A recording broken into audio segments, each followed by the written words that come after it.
భక్తిమత్కల్పలతికా పశుపాశవిమోచినీ సంహృతా శేషపాషండా సదాచార ప్రవర్తికా.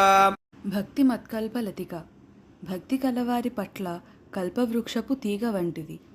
భక్తి కలవారిని భక్తిమతులు అంటారు. ఒక దాని యందు ఇంకొకటి లీనమైపోవడమే భక్తి, అనగా జీవాత్మ పరమాత్మ యందు లీనమైపోవడం. ఆ విధముగా పరమాత్మయందు లీనమైన భక్తి గలవారికి అమ్మవారు కల్పవృక్షపు తీగ లాంటిది. ఆర్తులు, జిజ్ఞాసువులు, అర్ధార్థులు, జ్ఞానులు అని 4 రకాల భక్తులు ఉంటారు. అమ్మవారిని నుండి మనం ఏమి ఆశిస్తున్నాము అనే దానిని బట్టి ఈ వర్గీకరణ ఉంటుంది. పశుపాస విమోచని వివిధ పాశములచే బంధింపబడు వారిని బంధ విముక్తులను చేయునది. పాశము చేత బంధింపబడే జీవులన్నిటినీ పశువులు అంటారు.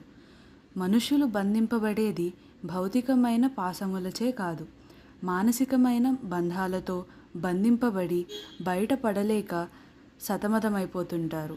వీటిని భవబంధాలు అంటారు. అమ్మవారిని అర్చిస్తే ఇలాంటి వారికి జ్ఞానోదయం కలిగి సమస్యలు పరిష్కరింపబడి బంధమోచనం జరుగుతుంది. సంహృతాశేష పాషండ సంహరింపబడిన సకలమైన పాషండులను సంహరించునది. ధర్మ విరుద్ధ ప్రవర్తన కలవారిని, వేద నిందితులను, విద్యుక్త ధర్మాలు నిర్వహించని వారిని పాషండులు అంటారు. వీరి వలన సమాజం చెడిపోవడానికి, ధర్మం భ్రష్టు పట్టడానికి అవకాశం ఉంటుంది. కాబట్టి వీళ్ళ వలన సమాజం దెబ్బతినకుండా ఉండేందుకు ఇటువంటి పాషండులందరినీ నిశ్శేషంగా సంహరిస్తుంది. సదాచార ప్రవర్తిక సంప్రదాయబద్ధమైన మార్గముననుసరించియుండునట్లు ప్రవర్తింపచేయున్నది.